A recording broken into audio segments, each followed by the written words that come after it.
You ever meet someone who walks into a room and makes you feel smaller without saying a word?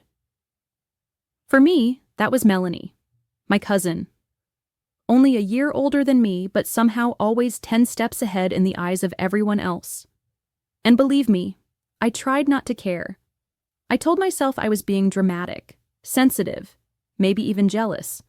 But deep down, I knew what I felt wasn't just about envy. It was about erasure. From the time we were kids, Melanie made sure everyone knew where we stood. She was the one with the brand new bike. I was the one with the hand-me-down with one pedal always slipping. She got ballet lessons, I got library cards. And at every family gathering, the gap between us grew louder, even if no one said it out loud. But Melanie did. I remember one Thanksgiving. I was 13. My aunt asked us both what we wanted to be when we grew up. I said I wanted to be a writer, maybe even own a bookstore. Melanie laughed before I finished my sentence. Melanie said, "You mean like a cashier who reads a lot?" Everyone at the table chuckled, even my dad. He tried to play it off as good-natured, but it stuck. That's when I learned silence could be a kind of betrayal, too.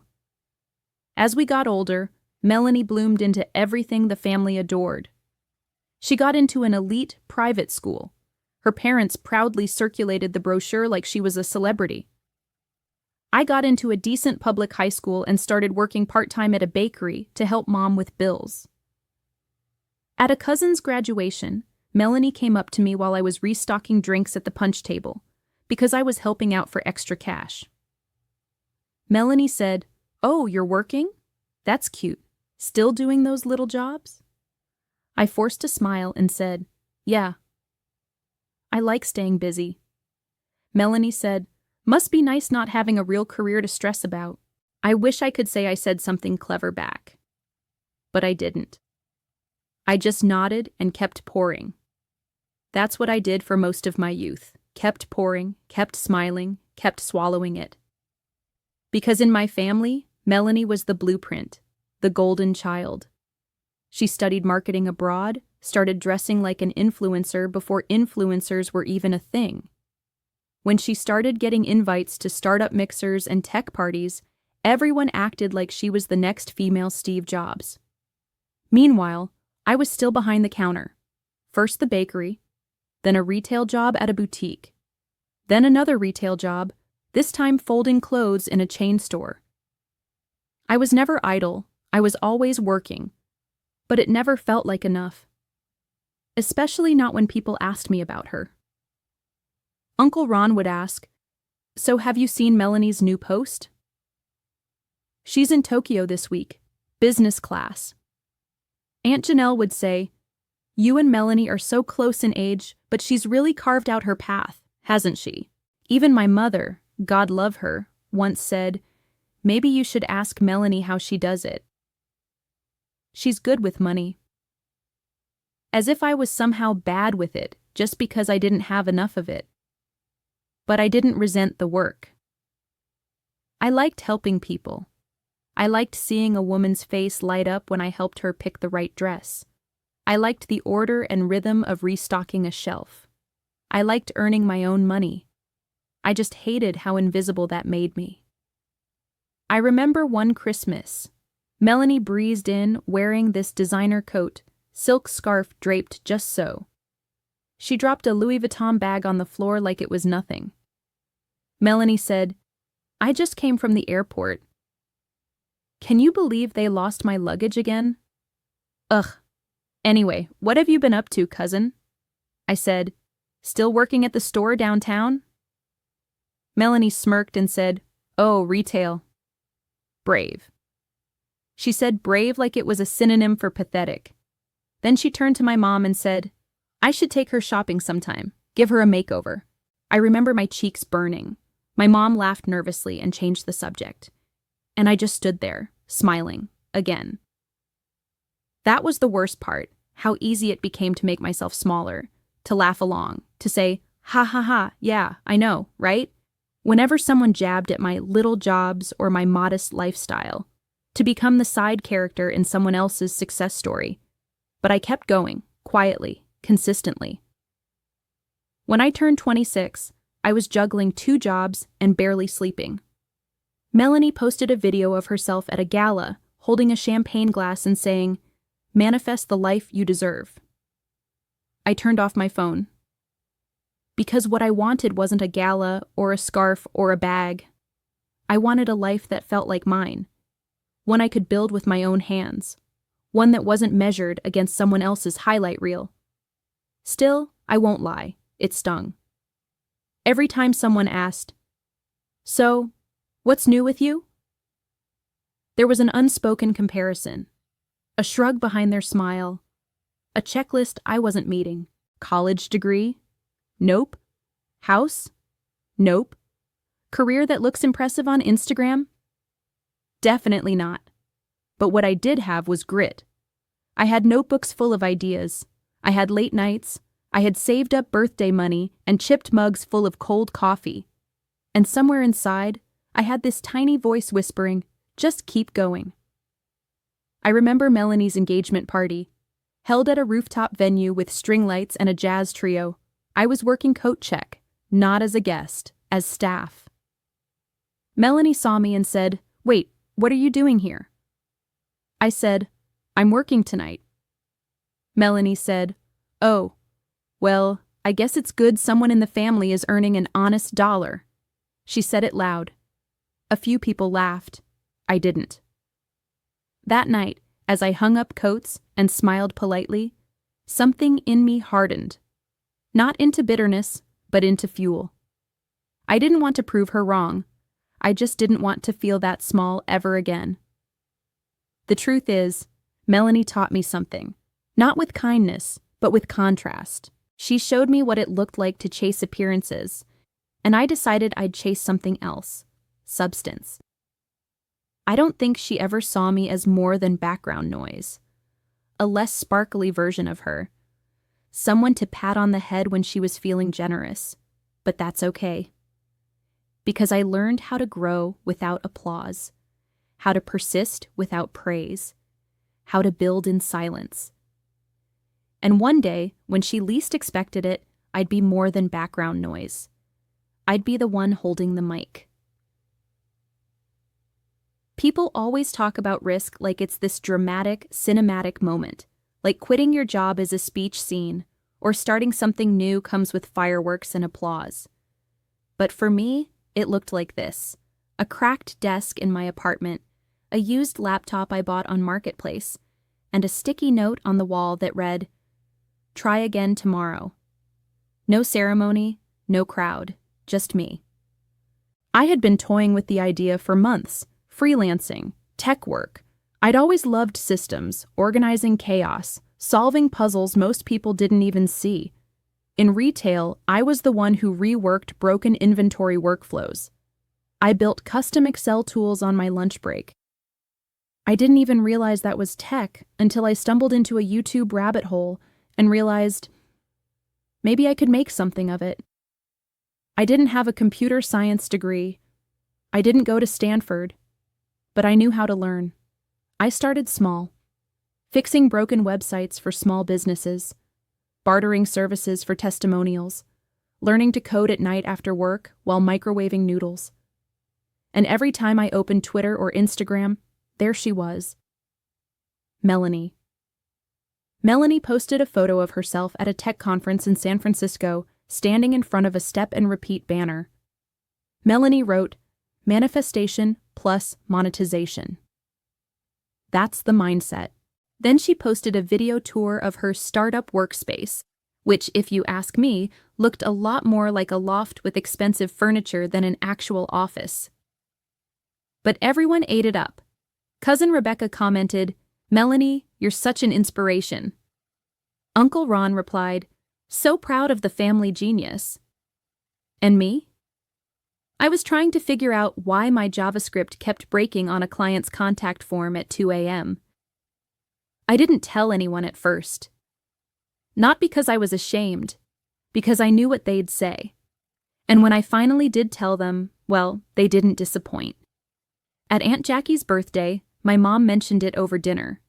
My mother said, "She's actually starting to freelance, something with Apps? Melanie said. Oh, like gig stuff? That's fun, I said. I'm building custom solutions for small businesses, workflow tools, automations. Melanie sipped her wine and said, Cute. Everyone's trying to be their own boss these days. I smiled. I didn't explain further. I never got the sense she was actually listening anyway. But I was listening. To myself. Every time someone said, You sure that's stable? Or shouldn't you just get a real job? I just nodded. Went home and built. At first, it was chaos. Clients ghosted. My laptop crashed. I cried over a failed Stripe integration that almost lost me a gig. But I got through it. And when I didn't know something, I learned it. Meanwhile, Melanie was getting invited to panels. I saw one clip where she said, Being an entrepreneur is about vision. Some of us are born with it. Some of us. That one stuck in my ribs for weeks. But I kept going. I started using my savings to buy software licenses. I took a free online course on database architecture. I picked up a part-time data entry job just to keep rent afloat while I built my client base. No one clapped for me. That's okay, I wasn't performing. I remember one week where I landed my first $2,000 contract. It was huge for me. I finished the deliverables early and the client was thrilled. I texted my mom. Just signed my biggest client yet. She replied, That's great, sweetheart. Have you seen Melanie's new interview? It wasn't her fault. She was proud of me, in her own way. But Melanie always stole the focus, even when she wasn't trying. Or maybe, especially when she wasn't trying. Melanie was now talking about launching a product. She had followers, interns, even merch. It was flashy, polished. On the surface, it looked like she was running the world. But I noticed something. Her language had shifted. Fewer metrics, more slogans. We're redefining the future of digital connection, she said in one video. But when someone in the comments asked what her platform actually did, she replied with an emoji and a vague paragraph. Meanwhile, I was building tools that worked. One client used my software to cut their processing time in half. Another expanded to a second location using a dashboard I'd created. But no one posted about it. There were no press releases, just working systems and satisfied clients.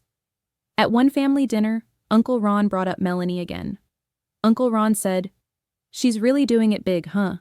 Just got invited to the Founders Summit in Lisbon. That's not small potatoes. I said, That's great. He asked, And you're still freelancing, right? I said, Not really. I just onboarded my second full-time hire. It's turning into something bigger.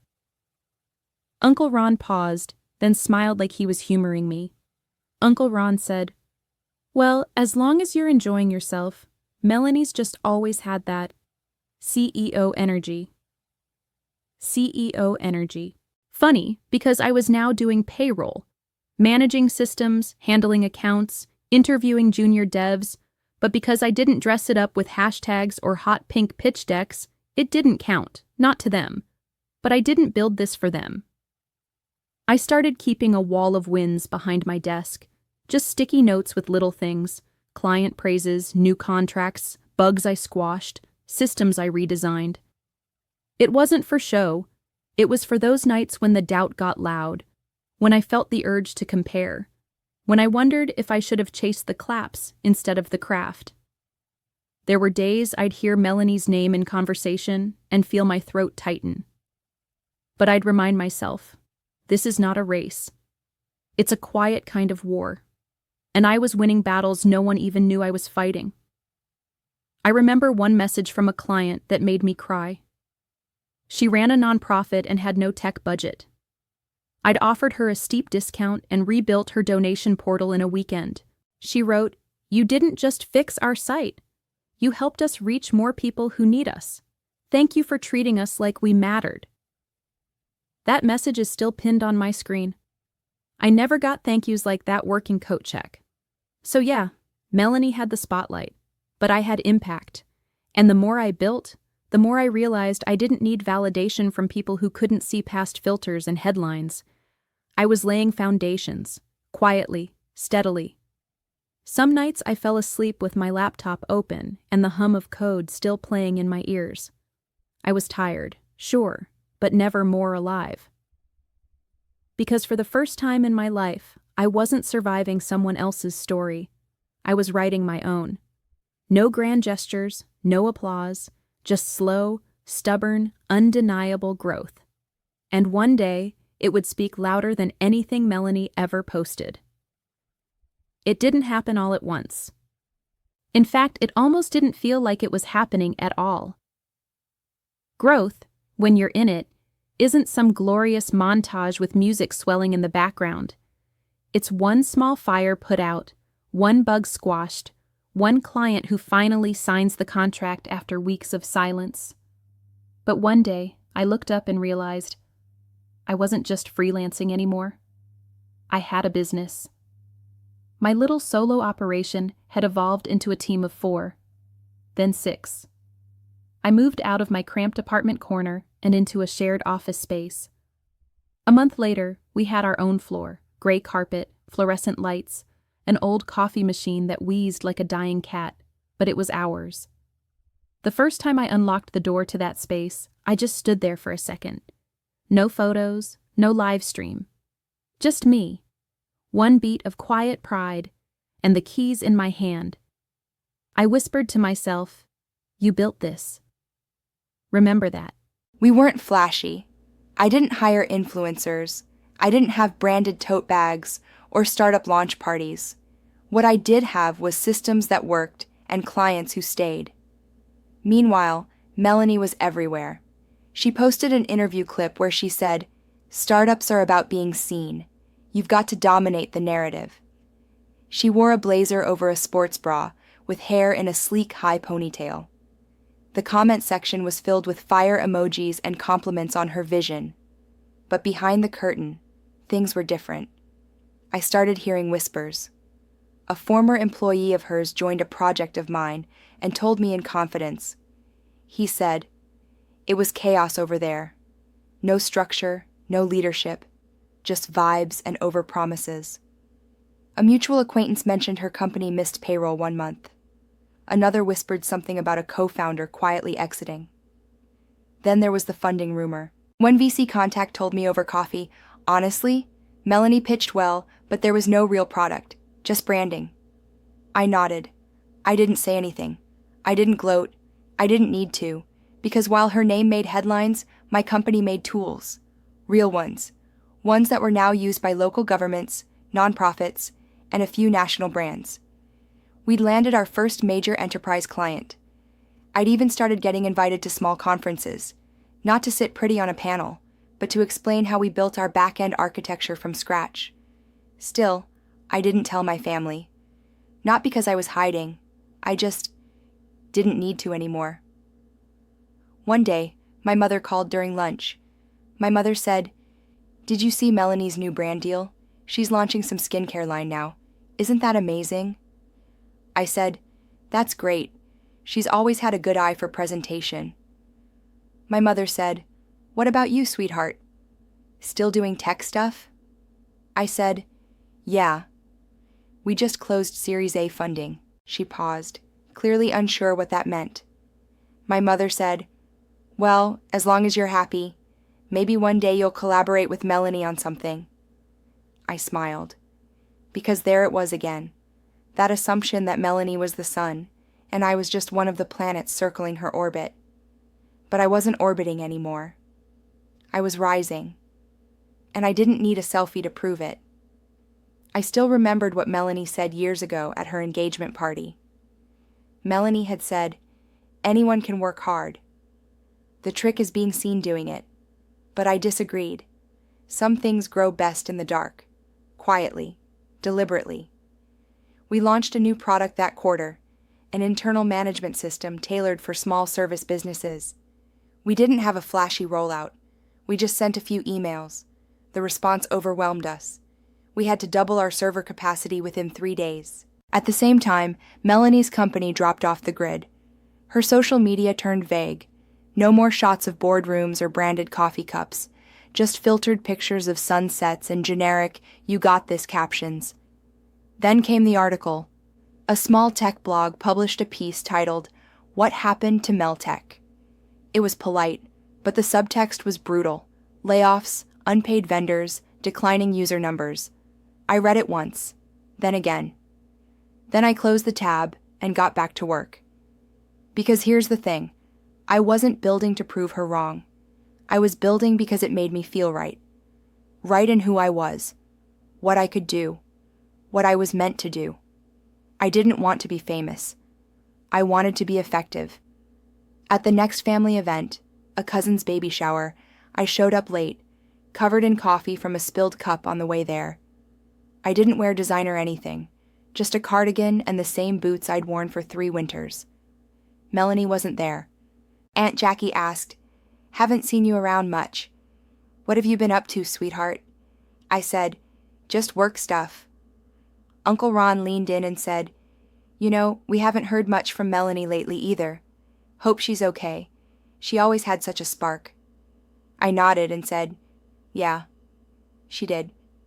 I didn't offer details. I didn't need to. Later that evening, I stepped outside to take a call. One of our developers had solved a problem that had been holding up deployment for 2 weeks. I told him I was proud of him. He said, "We're doing something real here. I've never felt that before." I hung up, stared up at the sky, and just breathed. Success didn't make noise, but it showed up every morning, at 7 a.m., with a full inbox. A team that trusted me, clients who thanked me, and a fire inside that no longer burned for approval, but for progress. Melanie had always wanted to be seen, but I wanted to build something that would last, whether anyone clapped or not, and now I was. It was a Tuesday afternoon. Nothing dramatic, just a typical hiring cycle. We were expanding again, new contracts, more clients. I was reviewing a round of applications for a mid-level operations role. It wasn't a glamorous title, but it was crucial.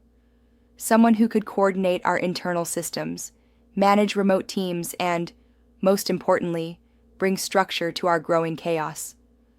I was deep into resumes, cover letters blurred into one another, passionate team player, thrives in fast-paced environments, buzzwords on repeat. I was sipping lukewarm coffee, mentally prepping for back-to-back interviews. Then I opened one more file, just another PDF, and I froze. The name at the top, Melanie R. Devereaux. For a second, I thought I misread it. Maybe a different Melanie. Maybe coincidence. But then I saw the photo in the header. A headshot, soft-filtered and smiling in that carefully professional, yet Instagram-polished way. It was her, my cousin. The same cousin who once said retail wasn't a real job. The one who told me I should get a makeover. The one who taught me to expect silence after every small success of mine, and applause for every step she took. There was no doubt in my mind. Melanie had applied to my company. I scrolled slowly. The resume was flawless on the surface. Polished language, strategic bullet points, the kind of font that screams consultant polish. But between the lines, I could see it. Desperation. Gone were the bold claims of being a founder or CEO. Her current title was Strategic Growth Consultant. A freelancer, essentially. Her listed projects were vague. Her LinkedIn link redirected to a page that hadn't been updated in months. Then I read the cover letter. Melanie had written, "I'm passionate about supporting mission-driven teams and helping build scalable solutions with empathy." I blinked. That was my language, my company's mission statement, my own words from an old panel discussion. She'd studied us. I leaned back in my chair. All those years she looked down on me. All those times she smirked while asking if I was still doing little jobs. And now? Now I was the decision. I stared at the screen for a long time. No music, no drama. Just the quiet, almost surreal realization that life had spun the wheel, and here we were. My co-founder Alex came by my office holding a few folders. Alex said, "Hey, just dropped off feedback on the last batch of candidates. You still reviewing that final round?" I said, "Yeah. I just found one that surprised me." Alex said, "Surprised like good, or surprised like, uh-oh?" I said, "Surprised like personal." Alex laughed and said, "Well, send me your top 3. Final interviews are Thursday. I nodded, but my hands were shaking. That night I didn't sleep much. My mind ran in loops. The memory of Melanie at age 15, bragging about her new MacBook while I saved for used textbooks. The time she called my job brave. The Christmas she joked about giving me career advice. And now she wanted a seat at my table? I didn't tell anyone, not even my mom. I knew she'd get flustered. She'd probably say, "Maybe it's a sign. You two working together? Wouldn't that be sweet?" Sweet? There was nothing sweet about irony that cut like this. By Thursday morning, I was calm, focused. I wore my usual soft gray blazer, my hair tied back. No need for statement jewelry or dramatic flair. I didn't need to perform for her. Melanie had made it through the earlier interview rounds with other members of the team. She had no idea the final round was a one-on-one with the founder. With me. I made sure her file had no mention of my name, just Founder CEO. 10 minutes before the interview, I stood by the window in my office. Hands folded, breathing steady. I wasn't nervous. I was ready. She walked in right on time, heels clicking softly on the tile, wearing a sleek black pantsuit and a forced smile that didn't quite meet her eyes. Melanie said, "Hi there. I'm Melanie Devereaux, here for the final interview." She didn't recognize me. I looked up slowly and said, "Thank you for coming, Melanie. Please, have a seat." She sat, still scanning the room like she was trying to get her bearings. I saw the flicker of confusion pass across her face, the way she paused for just a second too long. But then she recovered. Melanie said, "Thanks so much. I've really enjoyed the process so far. Your team is fantastic." I nodded and said, "We're proud of our people. We work hard to build a culture rooted in integrity." Melanie said, "Absolutely. That's what drew me to the company, honestly. It feels authentic." Authentic. From her lips, that word almost sounded like a costume. I asked the questions we always ask. I didn't treat her differently. I didn't jab or mock. I didn't even let the sarcasm that curled at the back of my throat make it to the surface. I was professional, focused, steady, and still. There was a moment. One moment where her gaze lingered just a second longer. I saw it, the widening of her eyes, the way her mouth parted slightly. Melanie said, "I'm sorry. Have we met before?" I smiled gently and said, "Yes. I believe you know me as your cousin." The silence that followed was loud enough to swallow the room. Melanie blinked. Melanie said, "Oh, wow, I didn't realize. I didn't know you were... This is your company?" I said, "Yes. I founded it 4 years ago." She swallowed hard. The bravado drained from her shoulders. I saw something flicker in her. Recognition, embarrassment, maybe regret. Melanie said, "That's incredible.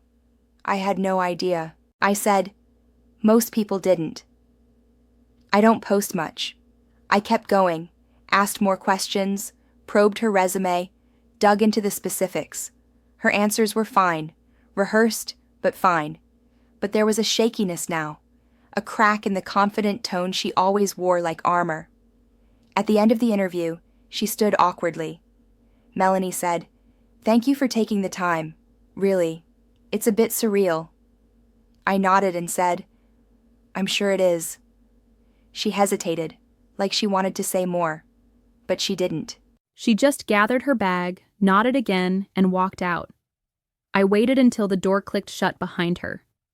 Then I sat down, closed my eyes, and I let myself feel it. Not victory, not revenge, just the deep, quiet poetry of it all. All those years she looked down on me, and now I was the decision. There's a strange kind of silence that happens when someone walks into a room with all the wrong assumptions. Melanie entered my office like she was stepping onto a stage, confident, poised, perfectly curated. She wore a cream-colored blazer, hair pulled into a sleek bun, and a neutral-toned folder in her hand, probably holding extra resumes. Just in case. She didn't look at me, not really. Melanie said, "Hi, I'm here for the final interview. I was told to check in with the founder." She glanced around like maybe someone else was coming. Her eyes skimmed over me like I was the assistant or a secretary or someone she might ask for coffee. I stood, extended my hand, and said, "You're in the right place. I'm the founder." She blinked once, twice, then slowly her lips parted. Melanie said, "Oh, wait, you're—" I nodded and said, "Yes. I'm the one conducting your final interview." Her mouth tried to shape a smile. It came out crooked. Forced. Melanie said, "Wow. Okay, I just didn't realize. I mean, what a surprise." I gestured toward the chair in front of my desk. I said, "Please, have a seat." She did, a bit more cautiously now. I could see her recalibrating in real time, trying to figure out how to play it. Whether to pretend we were long-lost friends or distant cousins. Whether to acknowledge the past or ignore it entirely. She chose the latter. Melanie said, "I've been really impressed by the company's growth. What you've built here, it's incredible." I said, "Thank you, it's been a team effort, but I do still conduct final interviews for core leadership roles." She nodded, smiling too fast. Melanie said, "Of course. That's smart. Culture fit is everything." Her voice had that polished tone, equal parts startup lingo and social media smoothness. I wondered how many times she'd practiced it in the mirror. I opened her resume again. I said, "Let's begin, shall we?" She straightened her shoulders. Melanie said, "Absolutely." I started with the same questions I asked everyone. I said, "Tell me about a time you failed. Specifically, something your leadership caused to go wrong, and how you handled it." Her smile faltered. Melanie said, "Well, I wouldn't say I've ever failed exactly. I think challenges are opportunities, and I always strive to pivot quickly." I didn't react. I just waited. Eventually, she continued. Melanie said, "I guess if I had to pick something, it would be a project we launched too early. The team was excited, and I may have underestimated the technical complexity, but I owned it, apologized to stakeholders, and we restructured." I asked, "What was the project's outcome? Is it still active?" She hesitated. Melanie said, "No. We eventually sunset it." I said, "Was that the mobile commerce initiative from 2022? Her eyes widened. Melanie said, "Yes, it was." I said, "I read the investor letter. Your CTO cited misalignment and lack of scalable architecture. Did that come from your team, or was it a management directive?" She looked down, then quickly back up. Melanie said, "That's complicated. Startups are messy, you know?" I said, "I do." She swallowed. I let the silence stretch, just enough. Then I asked about employee retention, her burn rate, the gaps in her work history. Each question cut through the surface, polite, professional, precise. But there was no place to hide now, no panel of cheerleaders, no Instagram filter to smooth the moment. Just me, her cousin, the one she'd brushed aside for years, and yet, I didn't raise my voice. I didn't gloat. I didn't remind her of what she used to say about real careers or little jobs. I didn't mention the Christmas party where she offered to give me a makeover. I didn't have to, because now, for once, she had to earn something.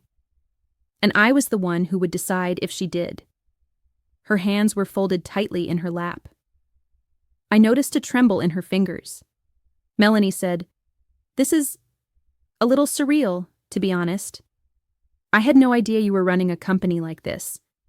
You've really done well." I said, "Thank you."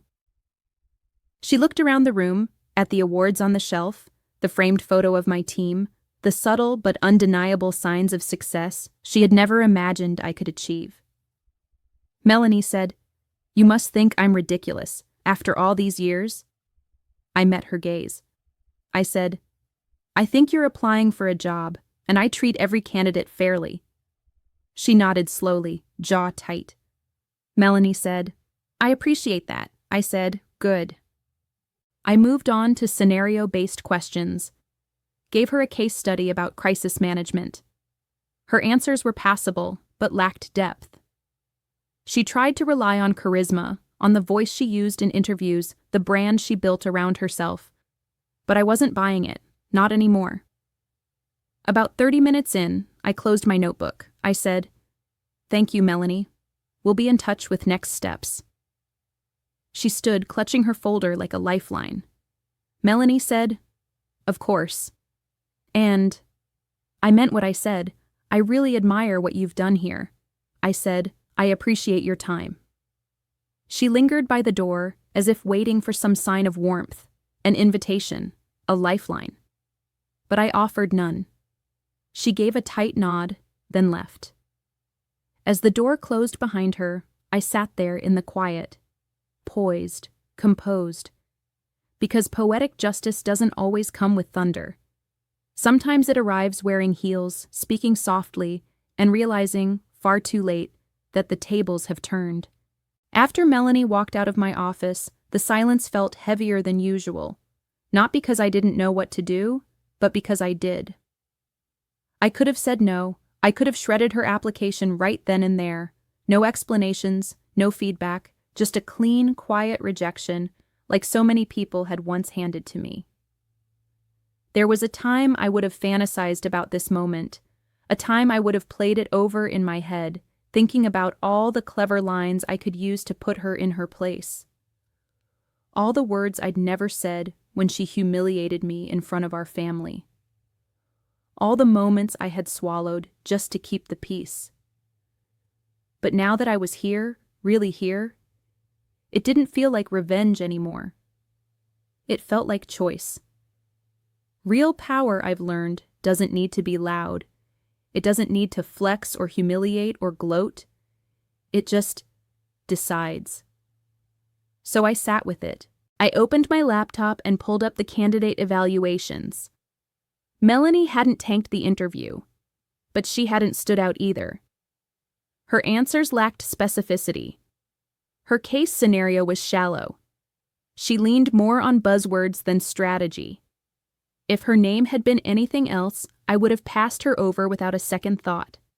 Not out of malice, just because we needed someone sharper, more prepared, more hungry in the right ways.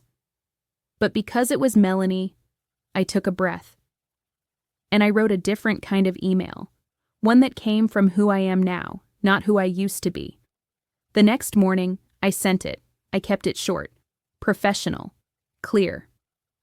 I wrote, "Hi, Melanie. Thank you for taking the time to meet and for your interest in the operations role at our company. After careful consideration, we've decided to move forward with another candidate whose background more closely aligns with the specific needs of the role. That said, I appreciated the conversation and wanted to offer a few pieces of feedback. I hope you receive them in the spirit they're given. When speaking about previous challenges, clarity and ownership go further than spin. Specific examples of impact, not just tasks, help differentiate good candidates from great ones. Your passion is clear. I'd encourage you to spend more time grounding it in measurable outcomes. Wishing you success in your continued search. Nadia." That's my name, by the way. I don't think I've said it out loud in this story until now, but in that moment, I owned it fully. I didn't expect a reply, but she sent one anyway, later that evening. Melanie wrote, "Hi, Nadia. Thank you for your thoughtful feedback. I'll admit, this wasn't how I imagined today going. I never expected to find myself in your office, and I certainly didn't expect you to treat me with such grace. I've made assumptions in the past about you, about work, about what success even means. I won't pretend this doesn't sting. But maybe that's what growth feels like. I appreciate your time and your clarity. Melanie. I read it twice, maybe 3 times. I didn't cry. I didn't cheer. I just closed my laptop and made myself tea. Because here's the truth. I didn't want her apology. I just wanted her to understand I was never beneath her. That all those years she treated me like a punchline, I was busy becoming something real. Something lasting. Something her words couldn't touch. I didn't want payback. I wanted peace. And I had it now. Later that week, my team asked how the final interviews went. Alex said, "Did you end up moving forward with that one candidate from Devereaux Consulting?" I said, "No." The fit wasn't right. He nodded and said, "Fair. You're always good at separating personal and professional." I smiled. But it wasn't just separation. It was evolution.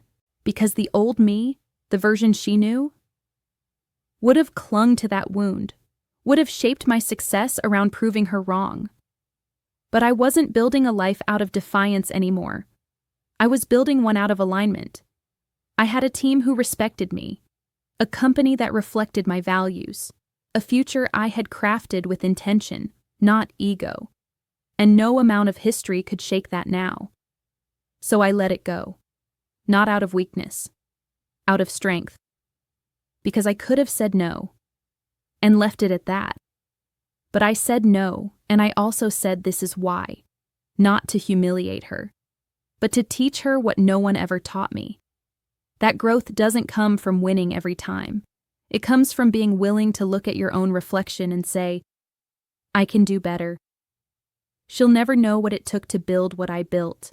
The nights, the debt, the doubt. The years of being the shadow in someone else's spotlight. But she doesn't have to.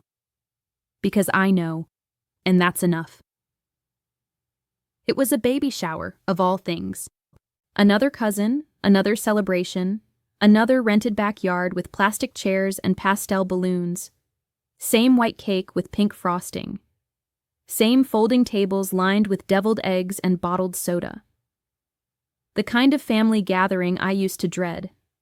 Not because I didn't care, but because I always left feeling less. But this time felt different. Not because they changed, because I had. I showed up alone, no big entrance, no one holding the door for me. Just me, a soft linen blouse, and a box of hand-picked gifts wrapped in brown paper and twine. Simple, thoughtful, mine. The minute I stepped into the yard, I felt the air shift. Aunt Jackie was the first to spot me. Aunt Jackie said, "There she is, Miss CEO herself." I laughed and said, "Hi, Aunt Jackie."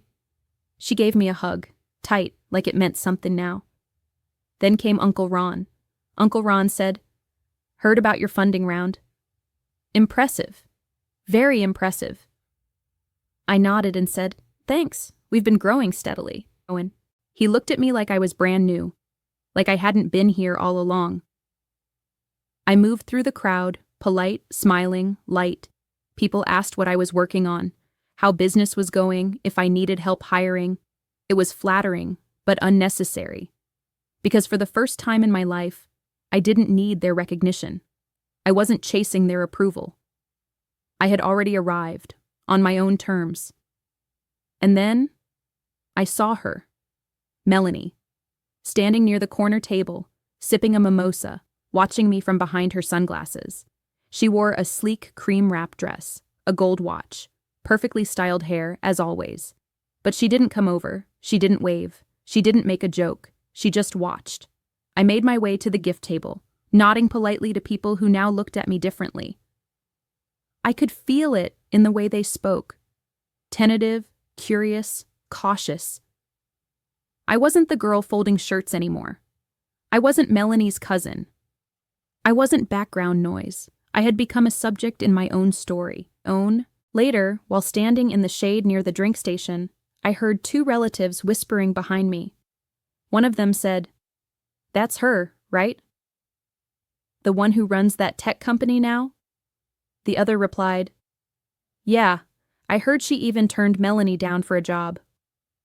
I didn't turn around. I didn't correct them, because they weren't wrong, and I didn't need to explain myself. Eventually, Melanie approached. Slow steps, measured. Not the walk of someone trying to reclaim a stage. When she reached me, she paused, took off her sunglasses. Melanie said, "Hi." I said, "Hi." She hesitated, as if weighing every word. Melanie said, "You look good." "Happy." I said, "Thank you." She looked around the yard. Melanie said, "Everyone's talking about you." I smiled and said, "I'm used to them talking." The topics just changed. She let out a soft breath, not quite a laugh, not quite a sigh. Melanie said, "You know, I used to think I had it all figured out, the path, the plan. But the truth is, I was winging it, just hoping no one noticed." I said, "I know." She looked down for a second, then back up at me. Melanie said, "You're really good at what you do. I didn't see it before." I said, "You weren't looking." That stung her. I saw it in her eyes, but she didn't fight it. She nodded slowly and said, "Well, I see it now." There was a pause. One of those long, quiet spaces where something honest hovers in the air but doesn't quite land. Then she stepped back. Melanie said, "I hope it goes well. Everything you're building." I said, "It already is." She gave a small nod, turned, and walked away. No tears, no dramatic apology, no reunion, just a reckoning. Later, when I slipped out before the party ended, no one asked why. They just waved and said goodbye with warmth in their voices. Aunt Jackie said, "Next time you host, I'll bring the cake." Uncle Ron said, "Don't be a stranger now, okay?" I smiled and said, "I won't." But in my heart, I knew. Something had closed. Not bitterly, not cruelly, just completely. Because I'd crossed the bridge. The one between who they thought I was and who I had become, and I didn't need their applause anymore. Melanie knew my name now. But more importantly, I did. I never raised my voice. I just raised my value.